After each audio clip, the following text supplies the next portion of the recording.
संतों का हम धैर्य देखें तो वो संत क्या करते थे।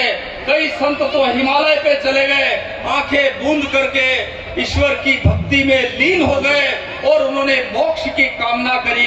कई लोगों ने कहा कि ये जो आत्मा है इसको परमात्मा से लीन कर दो, लेकिन हमारे समाज के संत शिरोमणि रविदास जी ऐसे थे कि उन्होंने पलट करके देखा कि समाज में जो कुरीतियां थी।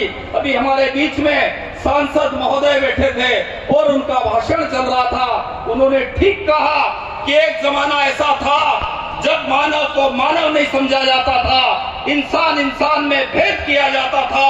ऐसे समय में हमारे संत शिरोमणि रविदास जी ने ईश्वर भक्ति करके जो है आत्मा को परमात्मा से मिलाने का और वन कंदराओं में जाकर के बैठ करके हिमालय पर जाकर के बैठने का काम नहीं किया।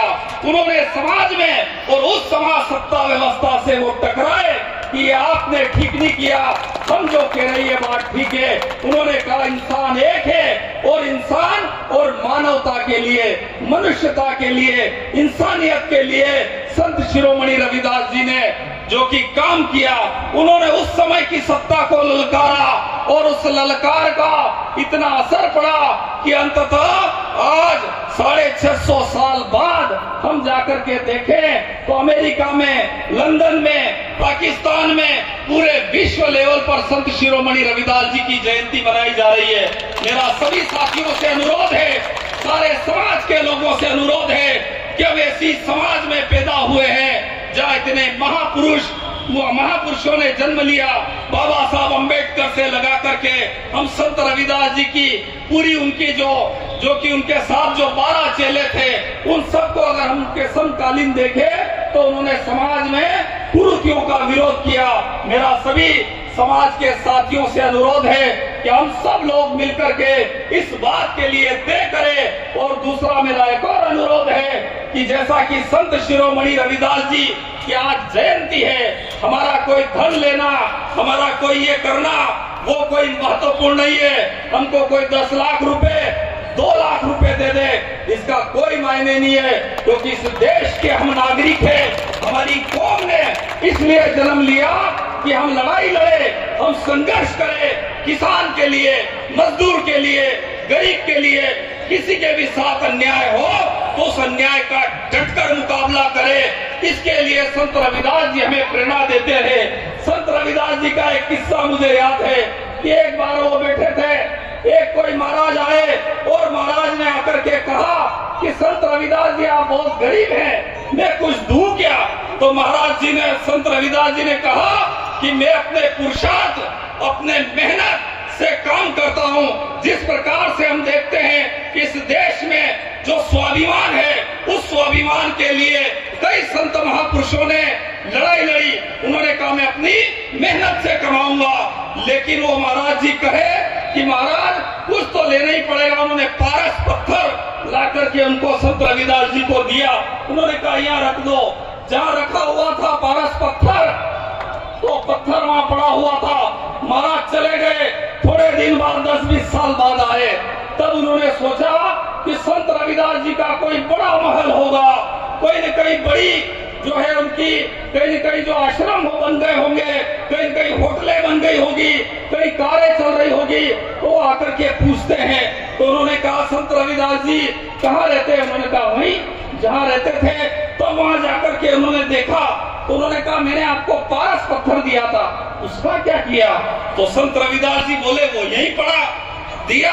तो उन्होंने कहा इसका उपयोग आपको नहीं आता। तो उन्होंने वहीं से एक कील उठाई, अपने सर पे लगाई, वो सोने की हो गई। उन्होंने कहा मेरे दिमाग के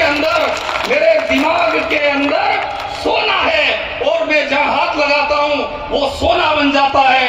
हमारी समाज के करोड़ों करोड़ लोग हैं। मैं एक दिन एक टीवी सीरियल देख रहा था। टीवी सीरियल में एक झगड़ा हुआ और उस झगड़े में एक आदमी कह रहा, वो पुलिस वाला कह रहा है गलत काम करने की कहाँ जरूरत है, लोगों के सामने गिड़गिड़ाने की कहाँ जरूरत है। हिंदुस्तान के 138 करोड़ लोग हैं, अगर कटोरा लेकर निकलते तो 138 करोड़ रुपये आपके पास आ जाते।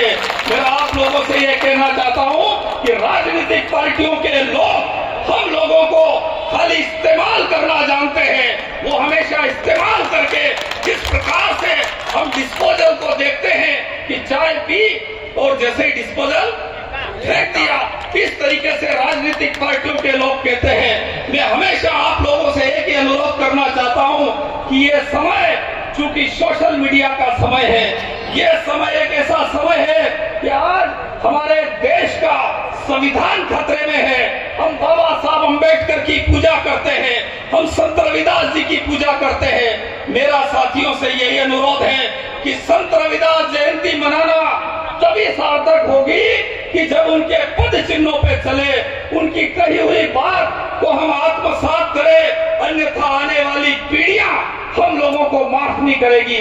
आने वाली पीढ़ियां हमसे पूछेगी, एक जमाना था कि हम बैंक में जाते थे, हमारे बच्चे जो पढ़ करके बैंक में जो कि उनको लोन चाहिए और वो पढ़ करके उनको शिक्षा इतनी महंगी हो गई है, उस शिक्षा के लिए आप लोन लेने गए, बैंक मैनेजर कहता उसकी शक्ल देख करके शुक्रवार को आना, वो शुक्रवार को जाता है तो उसको कहता है कि सोमवार को आना। इस तरीके से उसको बैंकों में लाइनें लगा करके उस नौजवान को भटकाया जाता है। हमारे साथ अगर कभी अन्याय होता है, हम थाने में जाते हैं, हमारी थानेदार रिपोर्ट नहीं लिखता है।